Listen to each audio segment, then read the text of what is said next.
Hey everyone, welcome back to In Her Wallet podcast, a weekly show helping women around the world take control of their finances for good and build better financial futures one episode at a time. My name is Sofiia. I'm your host, the creator behind In Her Wallet podcast, and an accredited investment representative here in Canada. This week, I am bringing you a solo episode about the 5 smart money moves to make this fall to avoid the overwhelm and the overspend associated with all the other fun things happening this season, like Thanksgiving feasts, Black Friday deals, Halloween parties, and of course, pumpkin spice lattes. My goal is that after listening to this episode, you leave feeling equipped with knowledge on how to build the financial future you deserve without feeling guilty for the seasonal fun that awaits ahead.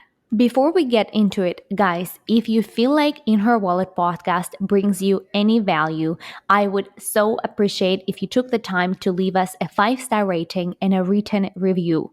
All you need to do is just open the Apple Podcasts app, scroll all the way to the bottom. After all the episodes are listed, you will see a write a review section. There you can leave us a 5-star review if you feel like we have deserved it, and also write us a short review. There, honestly, you can tell me anything you want. It can be short or long. It can be the guests you want to see. You can tell me what is resonating with you in the podcast. You can tell me about the topics you want to see on the podcast. Anything really that comes to your mind. All of this helps me show up as a better host and at the end of the day helps make the show better. All right, with this, let's dive into the episode. As I mentioned, October marks the start of the final fourth quarter of this year, filled with exciting holidays, tempting Black Friday deals, and lots of holiday shopping. Does it mean that we have to disregard our finances to fully enjoy ourselves this fall? No. You can actually have the best of both worlds. And trust me, there is no better feeling than having a handle on your finances, knowing what to do next to achieve your financial goals, taking those steps, and regularly practicing good money habits, aka your financial self care, just like that skincare, because all of this dramatically improves the quality of our lives and lets us enjoy the things that we love even more. So, you might be wondering, how do I get there?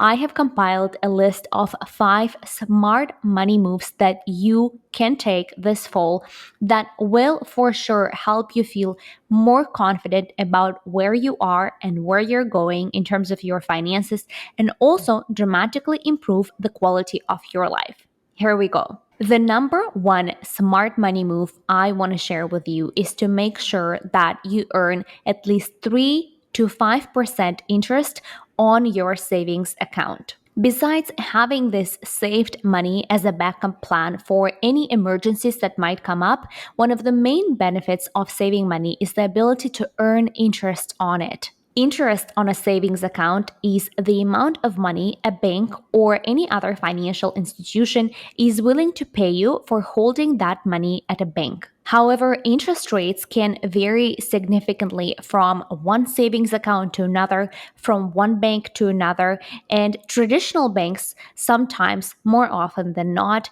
offer relatively low interest rates, anywhere around 2% annually or less. Now, with inflation and increasing consumer prices on groceries, gas, restaurants, workout classes, literally pick anything, the price has increased in the past year or so. It is especially important right now to make sure that those money we have set aside and are saving are working for us as well and are earning good interest rate. Now, that is one of the main reasons why I believe the very first smart money move is to make sure that your savings account earns you anywhere between 3 to 5% in interest. Here's how you can make sure it does so. The first step to getting the best interest rate for your savings is to understand what's considered competitive in the current interest rate environment. So I pulled up some data and here's what I found. The best savings accounts today pay around 5% annually. Meanwhile, the national average is just 0.53%. annually. And many big banks continue to offer these rates and much lower rates today to its customers. So, what I want you to do is open up your online banking and check the rate on your savings account. If it's less than anywhere between 3 to 5%, I want you to compare rates with other savings account that are available at your bank, and also check rates at other banks and online financial institutions. I want to mention that online banks and financial institutions such as Neo Financial, they tend to pay higher interest rates than traditional banks, but I wouldn't rush into switching your banks right away. What I have actually done is I research what interest rates at other banks are, and then I found the best rate that I prefer. I went to my bank and I told them, hey guys, are you able to match this rate for my interest account? If not, I will be taking my money and I will be going to a different institution. Even though I am not a new customer at my bank, I've been with them for 10 years, this bank offered me the promotional rate that they offer to their new customers, which was even better than the rate that I found at a different bank. So remember, no one will bite you for asking questions and for asking for a better rate. Oftentimes, a bank will offer you a better rate that's offered on their website. All it takes is just a little bit of research and action. I have completed all of this in the matter of 1 hour, but my money is now earning 5.4% instead of 2.2% that I was earning just a week ago. Now, if for some reason you aren't able to find savings account or high interest savings account that pays you 3 to 5% annually, check out episode number 37, which was all about the details on where to put your money for short-term savings. It has a lot of information that I believe you guys will find useful. Moving on. The second smart money move I want you to make is to check your TFSA and RSP contribution limits and make those contributions before year end. Here, the order I personally like to tackle this in is first maximizing the RSP matches from your employer, which is like free money, and then making TFSA contributions because of the tax benefits that it offers. So let's quickly go over both of these in more detail. Registered retirement savings plan matching programs are offered as part of your employer's benefits package and can provide a big boost to your retirement savings. The way it works is the employer matches your own contribution to the plan dollar for dollar up to a certain amount or up to a percentage of the employee's salary. RSP contributions are tax deductible, which means that they reduce the amount of taxable income that you pay. So, if thanks to your RSP contributions, you get moved to a different tax bracket that is lower, you will actually be paying less tax than that, but you will need to do a few calculations there. So another thing, I want to give you an example. When I used to work in corporate world, my plan, if I'm not mistaken, was 100% matching contribution up to $3,000 per year. So realistically, I was contributing $3,000 and my employer was contributing another $3,000 for a total of $6,000 every year towards my retirement. One thing I want to mention here is that not all employers offer RSP matching programs. So at the time of hiring or when you're negotiating your salary or benefits, make sure to discuss this. And if the company isn't willing to increase the salary or give you the pay that you're asking for, this would be the number one space where I would look at and continue my negotiations. One final thing I want to mention about RSPs is just how easy it is to use them. You open the account once, you set up automatic RSP deductions from your paycheck once with your employer, and it's a done deal. You don't need to think about it anymore. So definitely make sure to check out if your employer is offering you a matching program. If not, consider negotiations, and let's move on to TFSAs. Tax-free savings account is a registered tax advantages savings account that can help you earn money tax free. What it means is that if you open a tax free savings account, deposit money, buy investments within that account, for example, stocks or ETFs or money market fund, and that investment grows, you do not have to pay any tax on those capital gains, which is, again, like free money. It's fantastic. A few things to keep in mind about tax-free savings account is first, make sure to check out your available contribution room. Every year it changes. I believe in 2023 it's around 6,500 or it's 6,000. Check it out. Also, one thing I noticed quite a few people don't know about TFSAs is that the contribution room accumulates every year even if you haven't opened a TFSA. So, if you're a Canadian resident, your contribution room begins at the age you turn 18 or in 2009, whichever came first. So, if you open a TFSA in 2023 and have never contributed to a TFSA elsewhere, you would have a total available contribution room of 88,000 right now if you were 18 or older in 2009. I want you to remember that it's important to keep track of all your TFSA contributions, both in the current year and in the past years, just because they're very strict with the amount of money you contribute, and you may be subject to a penalty if you over contribute to TFSA. So that is it with regards to the second step. Again, make sure to check your RSP and TFSA limits and make those contributions before year end. The third smart money move I suggest you do is reassess your financial goals and make a list of your financial priorities for the year ahead. The reason why I think now is the perfect time to do that is because we have just 3 months left in 2023. Very soon the holidays will arrive and we simply will be too busy to deal with any of this. So this doesn't have to be anything complicated. To get started, I suggest you ask yourself, what are my highest priorities? Make a list of your top 3 or 5 core values and remember that there is no wrong answer. Think alongside the achievements you want to make, the travel plans, the self care, maybe more work and life balance, family, friendships, growth, service, and so on. Whatever motivates you. For me personally, I can share with you what my core 3 values are. First is personal development. I know I want to invest further into gaining additional designations in the investment space, so I will be purchasing educational courses that are offered by the government to achieve that. Now, some of you also know that I recently got engaged, so another core value for me is a family. We are planning the wedding and doing everything that's linked to that. It's an exciting time, but as we all know, it's pretty demanding in terms of finances. So it's another thing where I want my money to go. And finally, I also want to achieve a milestone in terms of my business earnings.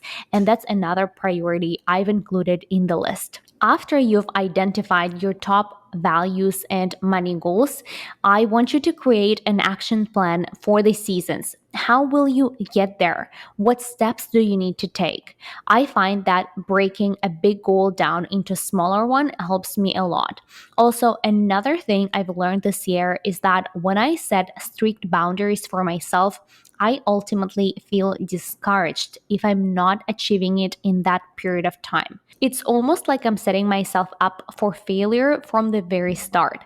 So instead, what I've been trying to do is just set goals without strict boundaries, but with a time window, a time frame in which I will accomplish those goals. Just changing that perspective slightly has shifted my mindset and really helped me zone in on my goals and actually achieve them faster. Whatever your priorities and goals are, remember that making progress towards your financial goals is the number one thing that makes women feel in control of their life, studies show. So give yourself grace and gift by prioritizing your financial well being and acting towards your financial goals. The fourth, and by far probably the most exciting smart money move I want you to make, is to start a sinking fund to save for holiday expenses. We can all agree that it's a lot happening in the next 3 months, from Thanksgiving dinners, as I mentioned, to Halloween parties, to Black Friday deals, to Christmas and year end vacations. And that's just on top of already existing birthdays, bridal parties, maybe for someone, and so on. Wow, there is no doubt that this season can be stressful, especially if you don't have enough money to buy gifts for your loved ones and enjoy all that this season has to offer. So, here's a smart money move for you. By setting up a sinking fund, you can save up for holiday expenses such as gifts, decorations, parties, and so on in advance.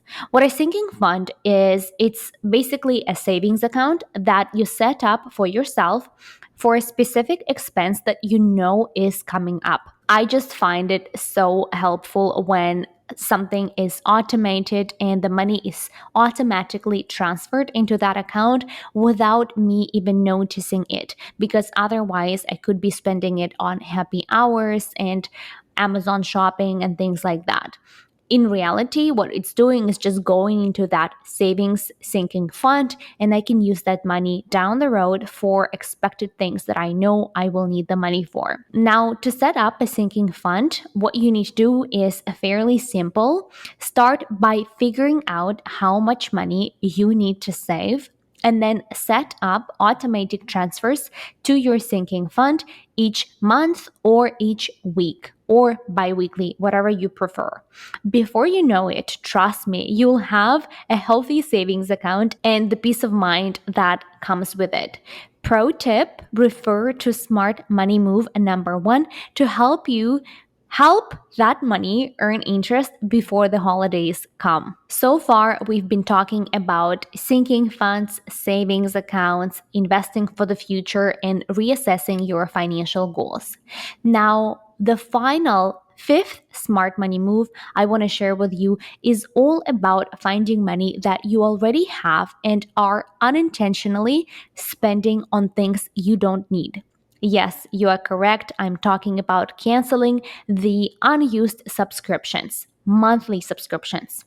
Don't you feel like they are getting out of hand? I was just super curious to find out what studies show, and according to this 2022 study by C plus R Research, when it came to monthly costs for cell phone, internet, movie streaming apps, and more, Americans spent $213 every month in 2022. That is $133 higher than the average consumer expected they would spend per month per year. I wanted to share this study because chances are we all have a lower expectation for what we're paying versus the actual number that's being withdrawn from our account every month in total. So, again, what I want you to do here is first to identify the subscriptions you are paying for and then cancel any unused ones. Think alongside Netflix, Disney, Crave, HBO, YouTube Premium, LinkedIn Premium, Adobe, Microsoft dating apps, though I didn't know you have to pay for that. I just found that out through my research. But I'm kind of like, finding love is important. So you guys make that choice. And of course, finally, food apps like Uber Eats, DoorDash, Instacart, and more. That was a long list, and I don't think I've named all of them. But hopefully, after you heard some of these names, maybe a light bulb went off in your head, and you're like, wow, I'm actually paying for this, but I don't use it as much. So I hope this helps. Well, that is it, guys. I hope you feel confident on how to make towards building the financial future you deserve without feeling guilty for all the seasonal fun that awaits us ahead. Before you go on with your day, there is one thing I want to ask you. If you do feel like there is any value you got from today's episode or from any episode on the In Her Wallet podcast, I would so appreciate if you left us a 5-star rating and a written review on your podcasting platform of choice. It can be Apple Podcasts or Spotify or Amazon Music. This goes a long way and helps us understand what is resonating with you guys. It helps me show up as a better host and also, of course, helps us reach new audiences and people. As always, I want you to give credit to yourself for showing up for yourself and your future, because every time you do that, you increase what's financially possible for you. I will see you next week, and until then, be good.